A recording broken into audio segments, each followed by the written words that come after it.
I didn't know my wife had a kid until he called me dad at our wedding.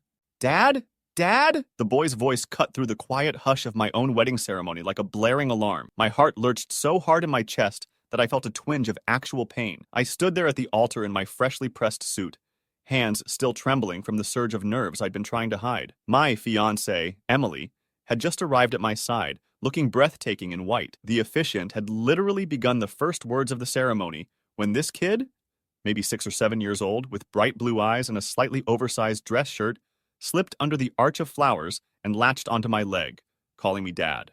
For one bizarre moment, I wondered if I'd fallen asleep and slipped into a dream. There was a sense of unreality in hearing that word come from a child's mouth, especially when the child in question was someone I'd never seen before. The entire gathering of friends and family sat stunned in their folding chairs, their collective gasps echoing around the small garden space. The wedding music drifted into an awkward silence. Even the birds seemed to have paused their chirping in confusion. Emily froze, her bouquet slipping an inch in her grip. I noticed her face turn pale beneath her makeup. She looked at me with sheer panic in her eyes, as if begging me to understand something I hadn't yet pieced together. My mom was in the front row, her expression torn between shock and a strange flicker of pity. My best man, Sean, stood just behind me, blinking rapidly as if trying to decide if he was supposed to yank the kid away or let him cling to my leg. The little boy's name, I learned later, was Ethan, but right then, I didn't even know he existed. I certainly didn't know he was, apparently, Emily's son. Yeah, that's right. The woman I was seconds away from pledging my life to had a child, and I was the last person on earth to find out. It took me several long, head-spinning moments before I could even summon the strength to mumble, "Woo, what? Who? What is going on?" Emily dropped down to her knees in her flowing dress, trying to coax Ethan away from me. She was shaking so badly I thought she might topple over. "Sweetheart," she whispered to him, we need to talk about this, okay?" Her eyes darted between me and the boy, torn, guilty, terrified. The officiant coughed politely. Our guests murmured in rising confusion. I heard someone drop a program. The hush that followed felt like we were trapped in a slowed-down film. Ethan's gaze flickered, first to Emily, then back up at me. He looked so hopeful. "You said this is him, right?" he asked in a small voice. Then he looked at me again, as if he recognized my face from somewhere. "You look like your pictures," he added, fingers clinging to my pant leg. I stared at him, trying to decipher what that meant. Why would a strange kid have pictures of me? Emily's eyes flooded with tears. She opened her mouth to speak, but no sound came out. I felt as if the entire framework of my life was collapsing under me. I could already sense my dream wedding dissolving into some surreal nightmare. And if you're wondering how in the world we ended up in that moment, where the groom discovers his fiancée has a child during the wedding itself, then I guess I should start with how Emily and I got here in the first place. My name is Jake. I grew up in a small Midwestern town, the kind with old brick buildings, a single movie theater, and an annual parade down Main Street. My dad left when I was 9, leaving my mom, Linda, to raise me. She worked 2 jobs, and I never felt like I got the time or attention I craved. As I grew older, I developed this deep longing for a stable family life, something calm, warm, and loving, the way I imagined other people's childhoods must have been. By the time I reached my late 20s, I'd had a couple of relationships that never panned out. The older I got, the more I wondered if I'd ever find someone who would stick around and be my partner for life. Then I met Emily. We crossed paths at a mutual friend's birthday dinner at a local bistro. She had these clear gray eyes and a gentle laugh that warmed me instantly. We chatted about everything: our careers, our interests, the best pizza places in the city. She told me she'd moved here from across the country for a new start, and that she was a little estranged from her family. She never went into specifics, and honestly, I didn't pry. People have all sorts of issues with their parents, I figured. We bonded over our shared love of old black and white films and the fact that we both dreamed of traveling across Europe one day. Emily was sweet but slightly guarded. She had a habit of dodging deeper questions about her personal history, which I chalked up to having an introverted or private personality. I'd grown up around people who wore their hearts on their sleeves, so her reserve was intriguing. From that first meeting, we became almost inseparable. If a week went by without us seeing each other, we'd text constantly, swapping stories about our day or sending each other silly memes. And whenever we did meet in person, I felt this sense of ease with her, like we were already building a life together, one conversation at a time. Looking back, there were a few suspicious signs. For instance, every now and then, Emily would vanish for a weekend. She'd say she needed to handle something back home or help out a friend in trouble. When I asked, "Hey, is everything okay?" she'd wave it off, telling me not to worry, that it was just family drama. Since I had no reason to distrust her, I didn't press it. Another odd thing, she seemed deeply reluctant to let me near her phone. If she got a call, sometimes she stepped outside to take it. If I teased her about who she was texting, she'd go tight-lipped. I assumed maybe she had a controlling ex or a complicated family situation. The thought that she might be hiding a child never entered my mind. Anyway, about 8 months into our relationship, I proposed. It might seem fast to some, but for me, it felt natural. She and I had grown close so quickly, and we spoke so openly about the future, about wanting a cozy home, about adopting a dog, traveling. I was certain that Emily was the woman I wanted forever with. She said yes amidst tears and laughter, in the same bistro where we'd first met. The other diners around us applauded politely. It felt like a scene out of one of those classic movies we both loved. That's when the wedding planning started, and ironically, that's when the weird tension in her eyes began to intensify. We picked a date a few months out, found a small event space with a garden, hired a photographer and a caterer. My mom was thrilled, insisting on baking special cookies for the reception. Sean, my best friend since childhood, organized a bachelor party that was more or less just a group of us playing poker in my living room with pizza boxes everywhere. Emily claimed she wanted a quiet bachelorette night with her close friend Rachel. I barely saw her during that final month, because we were so overwhelmed with last-minute details, but I sensed something was off. She kept blinking away worry, constantly checking her phone. Any question I asked was met with, "It's fine, I'm just stressed." A week before the wedding, she disappeared for 3 days. She said she had to handle an emergency in her hometown, that a relative was sick. I was frustrated because we had to finalize the seating chart, and I ended up doing it alone. But when she came back, pale and quiet, I was just relieved she was okay. I remember her hugging me so tight, tears in her eyes, saying, "I'm so sorry, I promise after the wedding, I'll explain everything." I assumed it had to do with her parents, or some complicated family matter she was too upset to share. I kissed her and told her it was fine. All that mattered was that she was safe, and we were about to start our life together. Then the day of the wedding arrived. I woke up with my stomach in knots, half from excitement, half from nerves. Everyone told me I looked pale as I stood near the altar, waiting for Emily. The small garden was decorated with roses and an arch covered in ribbons. We'd invited maybe 50 guests. The weather was perfect, a sunny afternoon with a soft breeze. Sean kept nudging me, whispering, "Dude, breathe," and I'd try to inhale deeply. Emily emerged, radiant in her white gown. My heart soared at the sight of her. Even though she wore a shaky smile, her presence alone calmed my nerves. I was so engrossed in her that I didn't immediately notice a small figure lurking near the entrance. Right as the officiant began, that figure, Ethan, came bounding up the aisle, weaving between the rows of chairs, and latched onto me. "Dad?" he said, voice trembling, his bright eyes scanning my face. My entire brain short-circuited. Emily's expression said it all. She knew this day would come, but she hadn't planned for it to happen right now, in front of everyone. The entire ceremony ground to a halt. I stepped back, confusion turning to a flash of anger. I asked, "What's going on?" That's when I caught the heartbreak on Emily's face. She tried to pull Ethan aside, but the kid stuck to me like glue. He didn't cry. He looked more worried about me being upset. If I had to guess, I think he recognized me from photos. The audience started whispering. A woman in the second row clamped a hand over her mouth in shock. My mom rose halfway out of her seat, torn between wanting to intervene and letting me handle it. The officiant's eyes darted left and right, probably trying to figure out if he should politely exit stage left. Sean mouthed, "What the hell?" and I could only shrug. Then the tension snapped, and I grabbed Emily by the elbow, guiding both her and the boy a few steps away from the crowd, behind a large floral arrangement. "Emily?" I hissed, my voice unsteady. "What is going on? Who is this child? Why is he calling me Dad?" She blinked rapidly, tears already spilling down her cheeks, and her chest rose and fell in frantic gasps. "His name is Ethan," she whispered. "He's my son." That simple sentence hammered into my skull. My world tilted. Sean was hovering just out of earshot, looking as if he wanted to intervene. I motioned for him to stay back. "Your son?" I repeated, almost numb. Emily bit her lip and nodded. I'm sorry. I never told you. I was terrified you'd leave me if you found out." The wave of emotions that hit me in that moment was indescribable. Anger, betrayal, confusion, heartbreak. My wedding day had just been ambushed by a secret so huge I could barely find my footing. "How?" I managed.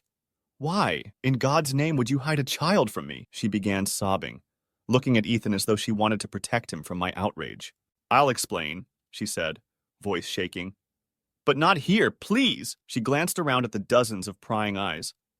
I heard a muffled sob from somewhere in the audience. My own heart was pounding so loudly that my ears felt muffled. Meanwhile, Ethan stood there, staring up at me like I was some mythical figure. I could barely speak. "We can't just go on with the ceremony," I said. "I need answers, Emily." She nodded, glancing at Ethan. He took her hand, looking anxious. "Come with me," she whispered, guiding me toward the side of the garden, behind a line of hedges. Sean ushered people back to their seats, telling them to give us some privacy. A drone of uneasy chatter rose as we retreated. The wedding effectively paused. We found ourselves in a tiny courtyard behind the main event area. Emily let out a breath and crouched down so she was eye level with Ethan. Honey, can you wait with Aunt Rachel for a minute? I need to talk to... She paused, swallowing. I need to talk to Jake. Ethan's little face scrunched up in worry, but he nodded. Rachel, Emily's best friend, who was also acting as a bridesmaid, appeared, placing a comforting hand on his shoulder. Emily stood up again, turned to me, cheeks stained with tears. It was all I could do not to shout, "You lied to me!" But I bit my tongue, aware that a child was only a few steps away and likely to hear. Instead, I said, "Why wouldn't you tell me you have a son?" My voice shook with betrayal. Emily wrapped her arms around herself as if trying to ward off a chill. I was so scared, she whispered. Scared you'd walk away. Scared you'd see me as damaged with baggage. I've seen it happen before. I didn't know how to tell you, and the longer I waited, the harder it got. My mind reeled. So the times you disappeared, the calls you wouldn't explain, you were with him? She nodded, tears dripping off her chin. He's been living with my aunt for a while. She's elderly, so I help out. I'd spend weekends there. I tried to figure out how to be honest, but there was never a good time to drop that bomb. Then we got engaged, and everything happened so fast. She broke off, hands trembling. I stared at her, my stomach twisted in knots. You could have told me right after I proposed. Or at any point. Hell, you could have told me before the wedding started today. The frustration in my voice was building, though I tried to keep it down. She swallowed. I wanted to, Jake. I wanted to so many times, but I was terrified.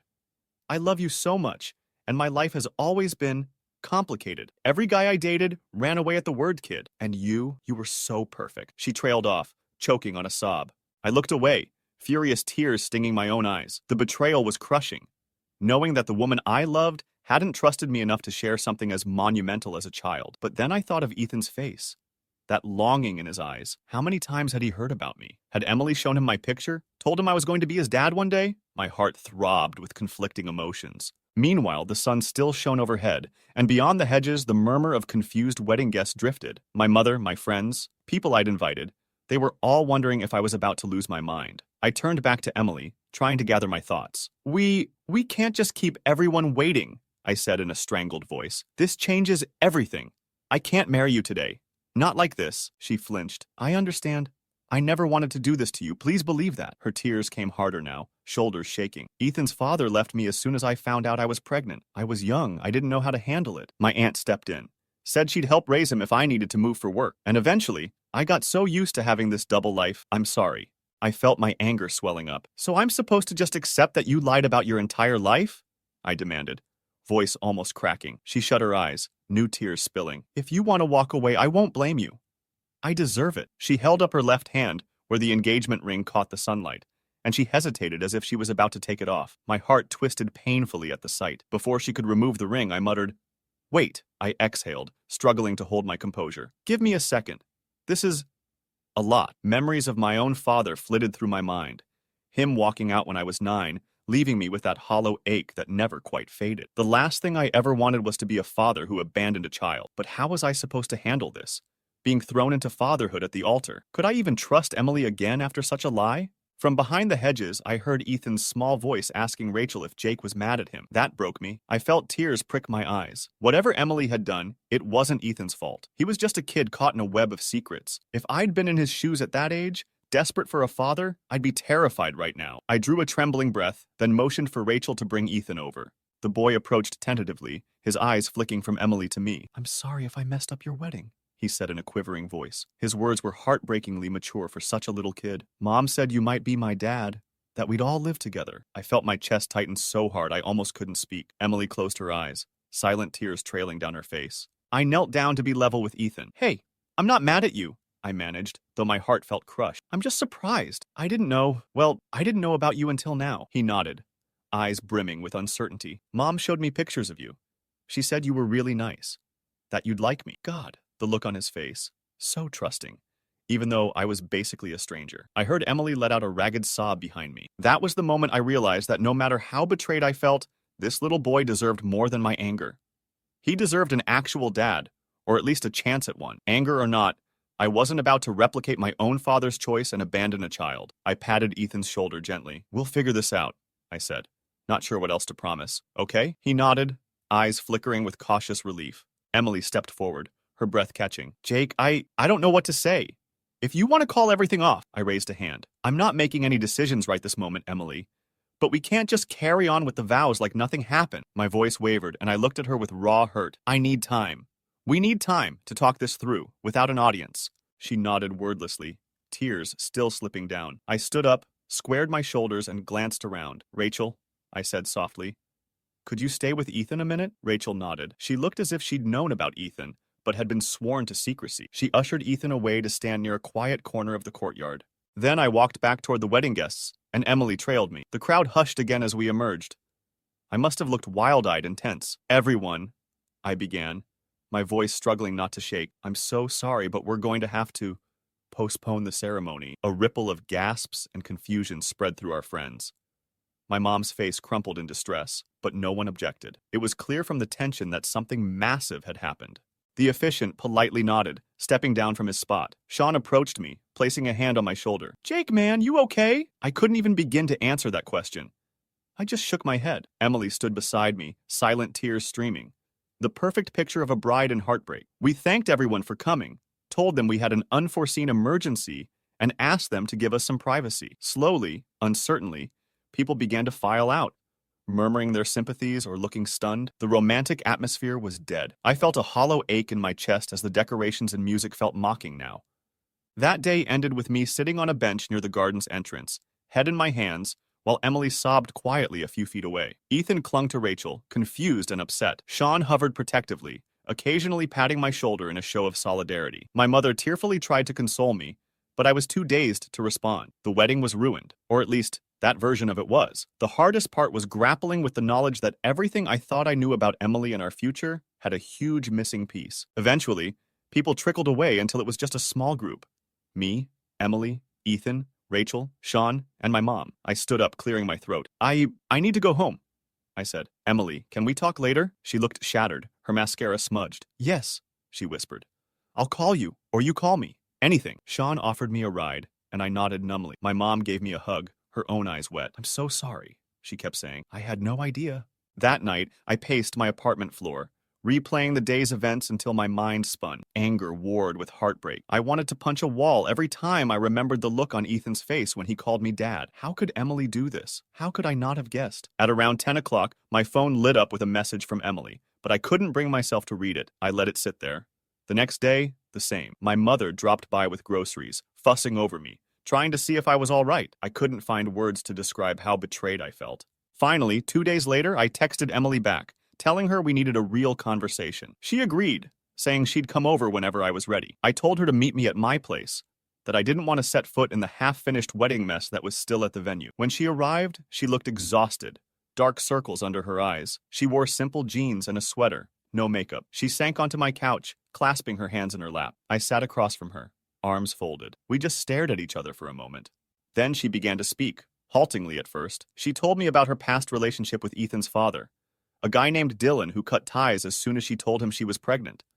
She'd been 22, working as a waitress, terrified about raising a child alone. Her family was distant, except for Aunt Cindy, who agreed to help raise Ethan, but lived several hours away. Emily explained how she felt like her life had been derailed, so when she finally got a chance to move away and start fresh, she did. She found a job in marketing, and for nearly 2 years, she split her time between work and weekend visits to see her son. It tore her up inside, but she had no idea how to handle dating while being a single mother. By the time she met me, she was in a better place financially, but still petrified that if she mentioned Ethan too soon, any man would bail. Then our connection grew so quickly that she was afraid of losing me the instant she mentioned her son. She had tried to tell me a few times apparently, but the words got stuck in her throat. Then we got engaged. The wedding was looming, and she felt cornered by her own deception. I was going to tell you before the wedding, she swore, but everything kept getting in the way, and I know I messed up. I wanted to tell you, I couldn't bring myself to do it. I listened, arms still crossed, though tears stung my eyes. So you let me plan a wedding, propose in front of all our friends, all while you had a son you never told me about, I said hoarsely. She nodded, tears pooling. I know. It was selfish and wrong, and you have every right to hate me. I leaned forward, burying my face in my hands. Emily, I don't hate you, I said finally, voice muffled. I'm hurt, and furious, and unbelievably confused, but I loved you. Love you. That doesn't just switch off, even after... Everything. She made a small, pained sound in her throat and scooted closer, but I held up a hand. No. I'm not ready to forgive or forget. I need to figure out what this means for us. For me, because suddenly you're a mother, and I'm, what, a stepdad? She looked down, tears dropping onto her sweater. I understand. I'm ready to do whatever it takes to fix this. If there even is a way to fix it. We sat in heavy silence, the weight of the undone wedding pressing between us. I thought about Ethan again. In a quiet voice, I said, "Where is he now?" Emily wiped her eyes. "He's at Aunt Cindy's. I promised him we'd see you soon, but I told him you might be upset." I let out a shaky breath. "Well, you told him I'd be his dad, so I guess we need to talk." Emily's face crumpled with guilt. "I showed him pictures of you. Told him how wonderful you are. He got excited. He never had a father figure in his life, so he latched onto the idea of you." A part of me flared with anger. She'd told her son I was his future dad before telling me about him at all, but the other part of me softened at the thought of a little boy so desperate for paternal love. I remembered how I felt when my own dad left, how for years I'd hoped he'd come back. The last thing I wanted was to deliver that same heartbreak to another child. Yet I was drowning in betrayal.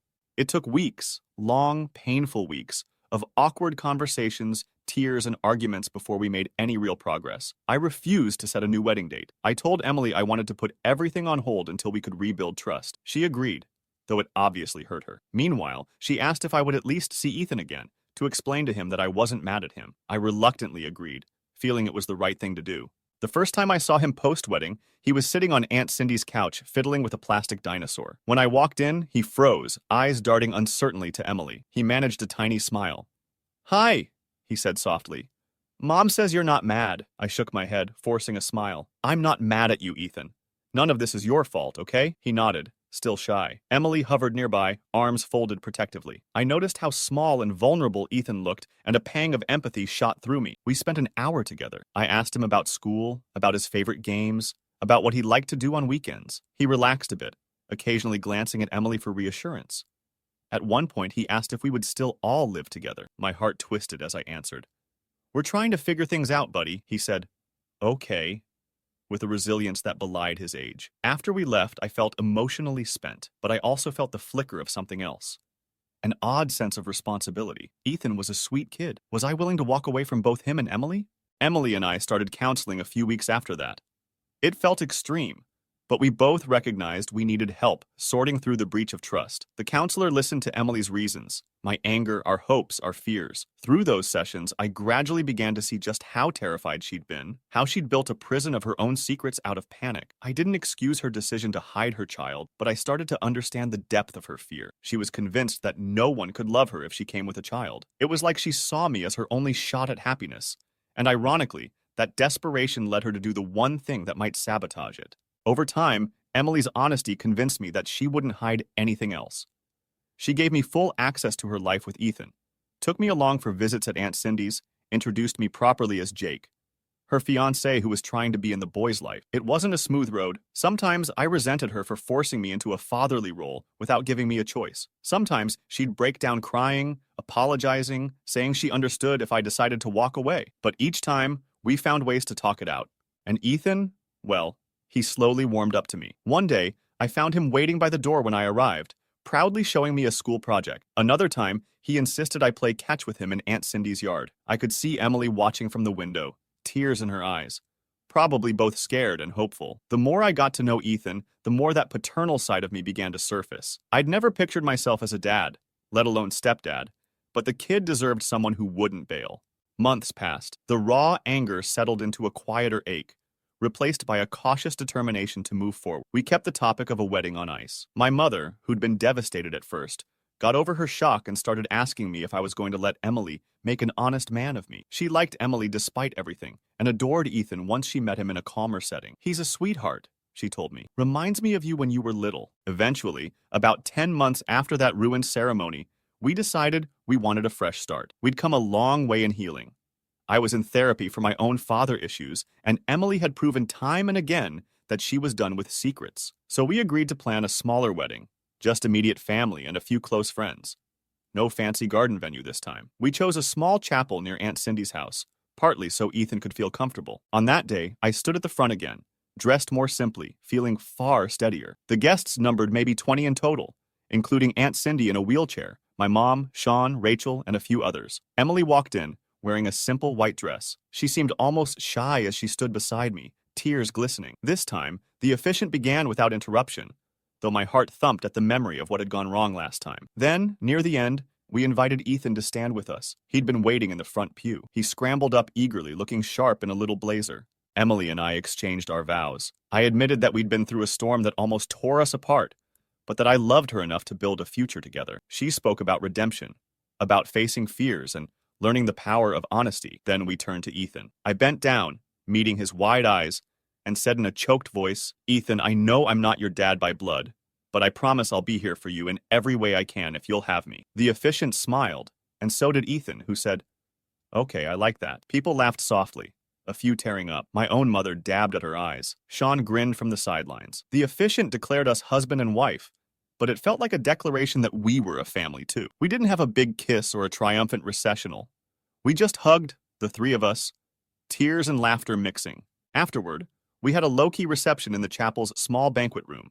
Finger foods, a modest cake, some heartfelt toasts, no band, just a speaker hooked up to a playlist. I saw Aunt Cindy dabbing at her eyes, clearly relieved that her nephew would now have a consistent father figure around. My mom chatted with Emily about all the wedding details, as if it was a grand affair. But we all knew the real triumph was that we'd come back from such a massive lie and found a way to keep loving each other. Ethan clung to me most of the evening, as if worried I'd vanish if he let go. It warmed me in ways I couldn't articulate, because I recognized that feeling of not wanting someone to leave. I'd felt it as a boy, waiting for my own dad to come back. It never happened. Now I had the chance to break that cycle. In the months that followed, Emily and I built a life together with Ethan. We found a bigger apartment, one with an extra bedroom for him. He put up posters of superheroes and sharks, peppering me with questions. I learned the rhythms of parenthood, helping with homework, reading bedtime stories, seeing him off to school. It was a crash course, and I stumbled a lot.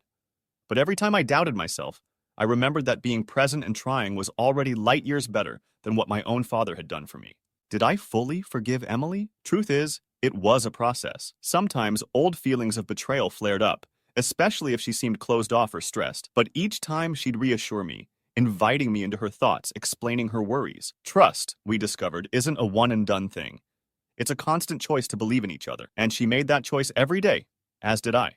Every so often, I think about how easily I could have walked away that first day, how I might have given in to rage or hurt, but I'm grateful I didn't, because now I come home from work to a little boy running toward me, yelling, "Jake's here!" and sometimes even calling me Dad, though we never forced him to do that. The first time he did it on his own, Emily and I both teared up like saps. So yeah, that's how my wedding turned into a shock reveal that my soon-to-be wife had a child. That's how I discovered, at the worst possible moment, that I was about to be a father figure, and that my fiancé hadn't told me. It was messy and hurtful, and we nearly lost each other over it. But sometimes, even a massive betrayal can be healed if both people are willing to fight for it. That's what we did. For ourselves and for Ethan. I won't pretend it was easy or magical. It was a lot of tears and heartache, overshadowed by the single greatest shock of my life. But if you ask me now whether I wish it had never happened, I can't say yes, because it brought me to where I am. A husband and a dad, in a family that, despite its rocky start, is filled with more love than I ever imagined. And that's basically my confession, the real story of how I ended up here. It started with me hearing Dad at the altar and nearly having a heart attack, but it ended with me tucking Ethan into bed at night, the three of us forging our own version of happiness. Sometimes I still see the guilt in Emily's eyes when she remembers the wedding fiasco, and I have to remind her that we survived it and grew from it. We all carry our scars. Hers was the fear that no one would accept her once they knew the truth. Mine was the lingering pain of my father's abandonment, which made me hypersensitive to betrayal. Ethan's was the question of whether he'd ever have a father who stayed. In the end, we confronted those scars together. If there's a moral here, maybe it's that real love is always complicated. People screw up, sometimes in catastrophic ways, but it doesn't have to be the end if there's enough genuine love and remorse. It took a leap of faith, and a whole lot of counseling, for me to trust Emily again, and for her to open herself fully. But now our home is full of corny family moments. Movie nights with popcorn, battles over what to order for dinner, impromptu weekend drives to random roadside attractions. Every time Ethan laughs at one of my dumb jokes, I feel a rush of warmth that reminds me it was worth it. I can't say I recommend learning about your fiancé's child on your wedding day. If you can avoid that, please do. But if you're ever in a situation where someone's fear drives them to hide something major, maybe my story will show you that not all is lost. Sometimes it's salvageable if you're both willing to dig in and do the work. And for anyone who's still reading, thanks for listening. This might not be the love story people expect, but it's ours. And at the end of the day, that's all that really matters.